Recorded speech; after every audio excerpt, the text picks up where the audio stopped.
কয়জন তরুণ জানে যে আমরা এমন একটা জাতি ছিলাম যারা সারা বিশ্বকে নেতৃত্ব দিয়েছি? নেতৃত্ব দেওয়া ডিফারেন্ট জিনিস, মানে সারা বিশ্বের কোনো কিছুই আমাদের পারমিশন ছাড়া হতো না, এমন একটা অবস্থা ছিল। বিশ্বের কোন জায়গায় কোন মুসলিমকে আঘাত করবে, অন্যায়ভাবে তাকে মেরে ফেলবে বা টর্চার করবে, এই সাহস কারো ছিল না। এমন যুগ ছিল। মুসলিম পুরুষের কথা বাদ দেন, মুসলিম কোন নারীর দিকে চোখ তুলে তাকাবে বা তার ইজ্জত হরণ করবে এমন ক্ষমতাও কারো ছিল না। এটাকে রূপকথার গল্প মনে হচ্ছে না এখন? বিগত 100 বছরে এই পরিস্থিতি দেখে মনে হচ্ছে এমনও কি সময় ছিল? হ্যাঁ, এমন সময় ছিল। এই তো বেশি দিন আগের কথা নয়। ঘরে ঘরে হাফেজ ছিল, ঘরে ঘরে হাফেজ, ঘরে ঘরে আলেম, ঘরে ঘরে মুফতি মুহাদ্দিস ভর্তি। শুধু তাই নয়, বিজ্ঞানী দিয়ে ভর্তি, ফিলোসফার দার্শনিক দিয়ে ভর্তি, অ্যাস্ট্রোনমিস্ট দিয়ে ভর্তি, জ্যোতির্বিদ্যায় পারদর্শী, বায়োলজিতে পারদর্শী, কেমিস্ট্রিতে পারদর্শী, এরকম ঘরে ঘরে ছিল। বর্তমান বিশ্বের যে শিক্ষা সেক্টরগুলো আছে, প্রত্যেকটা সেক্টরের ভিত্তি মুসলিমরা দিয়ে দিয়েছে বিশ্বকে, জানেন? এই যে অর্থনীতি নিয়ে আমরা এত বাড়াবাড়ি করি না, সবচেয়ে সেরা অর্থনীতি শিখিয়েছেন ইউসুফ আলাইহিস সালাম। কে শিখিয়েছেন? সূরা ইউসুফ পড়ে দেখেন। আমরা সূরা ইউসুফ এর নাম শুনলে মনে করি ইউসুফ মানে ইউসুফ জুলেখা, ইউসুফ জুলেখা, তাই না? মাথায় চলে আসে ইউসুফ আর জুলেখা। ইউসুফ আলাইহিস সালাম কি ছিলেন? খুব সুন্দর দেখতে ছিলেন, এতটুকু জানি আমরা। কিন্তু ইউসুফ আলাইহিস সালামের বাহ্যিক সৌন্দর্যের চাইতে তার চরিত্রের সৌন্দর্য আর অনেক বেশি ছিল। তাকে রাজার স্ত্রী অফার করছে ভালোবাসার, প্রেম বিনিময়ের, দরজা লাগিয়ে দিচ্ছে, আর তিনি বলছেন মাআযাল্লাহ, আমি আল্লাহকে ভয় করি। তার চরিত্রের সৌন্দর্য দেখেন। খালি আমরা রূপের সৌন্দর্যের কথা বলি, তাই না? ইউসুফ আলাইহিস সালাম যখন কারাগারে, কেন কারাগারে পাঠিয়েছে? বিনা অপরাধে। আর বিনা অপরাধেও মানুষ কারাগারে যায়। কারাগারে যারা যায় তারা সবাই যে অপরাধী এমনটা নয়, বিনা অপরাধেও মানুষ কারাগারে যায়। দাঁড়ান, ইউসুফ আলাইহিস সালাম কেন গেলেন? তাকে অপবাদ দেওয়া হয়েছে, জেনার অপবাদ, নাউজুবিল্লাহ। 1 দিন 2 দিন না, 7 দিন 10 দিন না, 12টা বছর তিনি কারাগারে। কত বছর? 12 বছর। ওই 12 বছরের মধ্যে তিনি একটা ঘটনা ঘটেছে, 2 জন কয়েদি এসেছে। কয়জন? নতুন কয়েদি। একজন বলছে যে আমি স্বপ্ন দেখলাম যে আমার মাথার মধ্যে রুটি রাখা হয়েছে, এই রুটি এসে পাখি খেয়ে নিচ্ছে। আর একজন স্বপ্ন দেখলো যে সে রাজাকে শরাব পান করাচ্ছে। ইউসুফ, তোমাকে সত্যবাদী মনে হয়, আমাদেরকে স্বপ্নের ব্যাখ্যা জানিয়ে দাও। এই 2 জন ব্যক্তি কিন্তু মুসলিম নন, মনে রাখবেন। এই 2 জন ব্যক্তি কি? অমুসলিম, কিন্তু মুসলিম নন। দেখেন, অমুসলিম ব্যক্তির স্বপ্ন সত্য হতে পারে। দলিল, অমুসলিম ব্যক্তির স্বপ্ন কি হতে পারে? সত্য হতে পারে। ইউসুফ আলাইহিস সালাম ব্যাখ্যা করে দিলেন যে শরাব পান করাচ্ছে সে অচিরে ছাড়া পেয়ে যাবে এবং সে রাজাকে শরাব পান করাবে, রাজার ঘনিষ্ঠ হয়ে যাবে। আর যার মাথা থেকে রুটি খেয়ে নেওয়া হচ্ছে তাকে শুলদণ্ড দেওয়া হবে, তার মগজ খেয়ে ফেলবে পাখি। তাই হলো। আর ইউসুফ আলাইহিস সালাম এই ব্যক্তিকে বলে দিলেন যার ব্যাপারে তার ধারণা হলো যে এই ব্যক্তি নাজাত পাবে। আচ্ছা, ইউসুফ আলাইহিস সালাম এই কথা বললেন এবং যার ব্যাপারে তার ধারণা হলো যে এই ব্যক্তিকে ছাড়া পাবে সেই ব্যক্তি, তাকে বললেন তুমি যখন রাজার কাছে যাবে তখন আমার কথা স্মরণ করো, যে আমি তোমাকে এই কথাটা বলেছিলাম, রাজার সামনে স্মরণ করো। তো ইউসুফ আলাইহিস সালাম এখানে বন্দী, তারা ছাড়া পেয়ে গেলেন।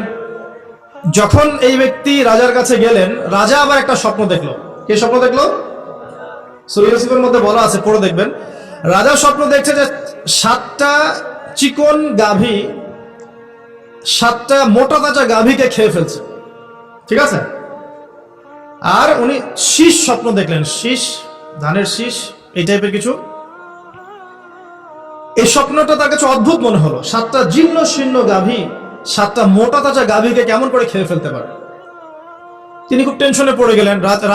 রাজ্যের সব জ্ঞানী গুণী লোকদেরকে ডাকলেন, এর ব্যাখ্যা কি হবে, ব্যাখ্যা কি হবে, কেউ বলতে পারছে না। তখন এই ব্যক্তি যে ছাড়া পেয়ে এসেছে তার মনে হলো যে হ্যাঁ, ইউসুফ নামে একজন ব্যক্তি আছে, সে আমাকে স্বপ্নের ব্যাখ্যা বলেছিল, হয়তোবা সেই স্বপ্নের ব্যাখ্যাটা বলতে পারবে। সে চলে গেল জেলখানায়। সেখান থেকে ইউসুফকে গিয়ে বলল, ইউসুফ, তোমাকে আমরা সত্যবাদী পেয়েছি, তোমাকে আমরা সত্যবাদী পেয়েছি, এই স্বপ্নের ব্যাখ্যা কি হবে, রাজার স্বপ্নের ব্যাখ্যা। ইউসুফ আলাইহিস সালাম বললেন যে এর অর্থ হচ্ছে যে অতি শীঘ্রই এই মিশরের মধ্যে দুর্ভিক্ষ আসবে। কি আসবে? কি আসবে? আচ্ছা, তার মানে দুর্ভিক্ষ শব্দটা কোরআনে আছে। রাজাকে গিয়ে বলো যে ওই মহিলাদের কি খবর, যে মহিলারা ইউসুফ আলাইহিস সালামের ব্যাপারে এরকম অপবাদ দিয়েছিল।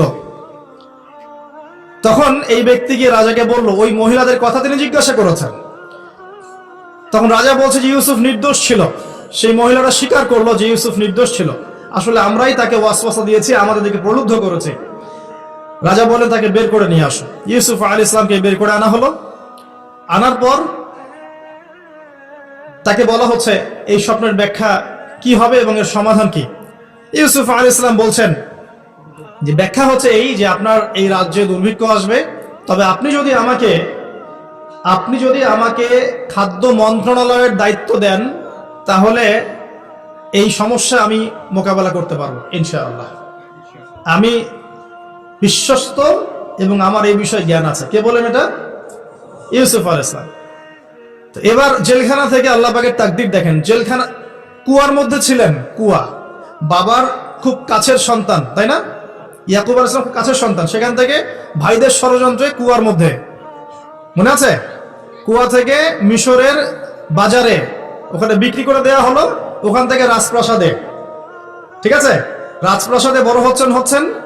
এরপর এই যে মেয়েদের ঘটনা, তারপর জেনার মিথ্যা অপবাদ, 12 বছর কারাগারে। তারপর সেখান থেকে আল্লাহ রাব্বুল আলামিন বের করে নিয়ে আসলেন কোথায়? মিশরের খাদ্যমন্ত্রী। তাকদীর, ভাগ্য। কিভাবে বুঝাবো আল্লাহ পাকের পরিকল্পনা কত বিশাল। যখন ইউসুফ আলাইহিস সালাম জেলখানায়, তখন কি কেউ ভেবেছিল যে এই ব্যক্তির দ্বারা মিশরের লক্ষ লক্ষ মানুষের দুর্ভিক্ষের কবল থেকে সে বাঁচবে? এই ব্যক্তির দ্বারাই কেউ ভাবে নাই। আল্লাহ পাক লিখে রেখেছিলেন। এ কারণেই একটা রিকোয়েস্ট করবো এখানে, যে জীবনে চড়াই উতরাই আসবে আপনার আমার সবারই। কোন অবস্থায় আল্লাহর প্রতি ভরসা হারাবেন না ইনশাআল্লাহ। আল্লাহ রাব্বুল আলামিন আপনার ব্যাপারে পরিকল্পনা করে রেখেছেন। আপনার মনের মধ্যে যদি সততা থাকে, অনেস্ট একটা মন থাকে, ইনশাআল্লাহ আপনি দুনিয়াতেও সফল হবেন, পরকালে সফল হবেন ইনশাআল্লাহ। আপনি যদি সৎ হন, মনের থেকে যদি আপনি সৎ হন, আল্লাহর কাছে আপনি সৎ হন, সারা দুনিয়া মিলে আপনার কোনো ক্ষতি করতে পারবে না ইনশাআল্লাহ। আর আপনি যদি অসৎ হন, মনের মধ্যে অসততা থাকে, দুনিয়ার মানুষ বাহবা দিলেও একদিন ধরা খাবেন ইনশাআল্লাহ। এটা বাস্তব, এর বাইরে যাবে না ইনশাআল্লাহ। দেখেন, ইউসুফ আলাইহিস সালাম দায়িত্ব চাচ্ছেন, আমাকে দায়িত্ব দেন, আমি এই বিষয়টা ভালো বুঝি। আল্লাহ পাক তাকে এই যে খাদ্য মন্ত্রণালয় নিয়ে আসলেন। ইউসুফ আলাইহিস সালামের হাতে পরবর্তীতে দুর্ভিক্ষের কবল থেকে পুরো মিশরবাসী বেঁচে গেল এবং লক্ষ লক্ষ মানুষের জীবন বেঁচে গেল, আলহামদুলিল্লাহ। তাহলে অর্থনীতির মূল মন্ত্র শিক্ষা পেলাম না? কোরআনে আছে না? এখনো সামনে আমরা এই শব্দগুলো শুনতে পাচ্ছি না? সমাধান পেতে হলে কোরআনে আসতে হবে। সমাধান পেতে চান, কোরআনে আসতে হবে। যদি না আসেন, এটা আপনার ইখতিয়ার, পরবর্তীতে ফলাফল আমাদেরকে ভোগ করতে হবে। আল্লাহ পাক আমাদের সবাইকে কোরআন এবং সুন্নাহ মাফিক তৌফিক দান করুন। একটা খালি পয়েন্ট বললাম, দেখেন, ইকোনমিক্সের দুরবস্থা দূর করারও ফর্মুলা কোরআনে পাওয়া গেছে। আগেকার মুসলিমদের অবস্থা বলছি, জ্যোতির্বিজ্ঞান নিয়ে অনেক কথা হয় না? এই গ্রহে নাসাই পাঠাচ্ছে, সেই পাঠাচ্ছে। ভালো করে পড়ে দেখবেন, জ্যোতির্বিজ্ঞানের মূল নীতিগুলো, সূত্রগুলো দিয়েছে মুসলিমরা। মেডিকেল সায়েন্স নিয়ে অনেক কথা হয়, মেডিকেল সায়েন্স এগিয়ে যাচ্ছে, মেডিকেল সায়েন্সের মূল নীতিগুলো দিয়েছে মুসলিমরা। এই কেমিস্ট্রি তোমরা পড়ো, পর্যায় সারণী, মূলনীতি দিয়েছে মুসলিমরা। এই যে আমরা যে ল্যাপটপ চালাই, ইন্টারনেট চালাই, হ্যাঁ, ডিজিটাল যত কিছু চালাই, এর জন্য প্রয়োজন হচ্ছে অ্যালগরিদম। কিসের অ্যালগরিদম? এই অ্যালগরিদম আবিষ্কার করেছে মুসলিমরা। এই অ্যালগরিদম যদি মুসলিমরা আবিষ্কার না করতো, আপনি ল্যাপটপ চালাতে পারতেন না, কিছুই করতে পারতেন না। এর বেস দিয়েছে কে? মুসলিমরা। এই যে ম্যাথামেটিক্স নিয়ে এত ফকর করি, ম্যাথামেটিক্স, তাই না? এর বেইজও মুসলিমদের থেকে এসেছে। আপনারা কি জাবর ইবনে হাইয়ানের নাম শুনেছেন? আচ্ছা, বাদ দেন তার কথা। আপনারা কি ইমাম রাজির নাম শুনেছেন? আচ্ছা, ফিলোসফি, দর্শন, এর মূলনীতি দিয়েছেন তিনি অনেক। ইবনে সিনার নাম শুনেছেন?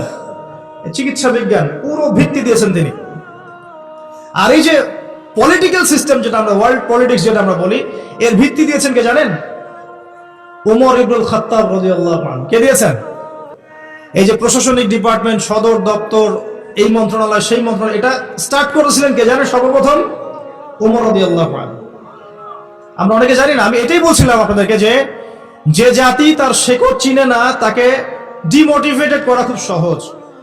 আমরা যদি হিস্ট্রি পড়া শুরু করি, ইতিহাস পড়ি, কোরআন সুন্নাহর পাশাপাশি আমরা দেখব বিশ্বের প্রত্যেকটা বড় বড় সেক্টরের মূল নীতি স্থাপন করে গেছে কারা? মুসলিমরা। তাহলে এখন কেন আমরা এই জায়গায় আসলাম? কি কারণ? আমি একটু কারণটা বলি আপনাদেরকে। মন খারাপ করছেন কি? নিজেদের চেহারাটা আয়নায় দেখতে হয়। যদি আমরা আমাদের চেহারা আয়নায় দেখার সৎসাহস না থাকে তাহলে উন্নতি করব কিভাবে? নাকি প্রশংসা থাকবে? আমরাও সেই জাতি, আমরা বীরের জাতি। সারা বিশ্বে বীরত্বের সাথে লড়াই করে ইসলাম প্রতিষ্ঠা করেছে কারা? আমরাই। এই যে ভারতবর্ষে ইসলাম পাচ্ছেন, ভারতবর্ষে ইসলাম ঢুকেছে একটা ঘটনাকে কেন্দ্র করে। কি ঘটনা? একজন মুসলিম নারীর ইজ্জতের উপর হামলা চালিয়েছিল একজন লম্পট রাজা। এই ঘটনাকে কেন্দ্র করে বিন কাসিম, এই যে ঘোড়সাওয়ার, অল্প কিছু সৈন্য নিয়ে আক্রমণ করেছিলেন ভারতবর্ষ। এই যে বিজয়, এখান থেকে শুরু হলো ইসলাম। তারও আগে চিটাগাং আছেন, চিটাগাং চট্টগ্রাম, এই চিটাগাং রোড দিয়ে, এই পোর্ট দিয়ে আরবরা বাণিজ্য করত। ওই দিক দিয়ে ইসলাম ঢুকেছে একদিক দিয়ে। আবার সুফি পীর মাশায়েখরা ছিলেন, তারা এখানে ইসলাম প্রচার করেছেন। তিনভাবে ইসলাম ঢুকেছে উপমহাদেশে।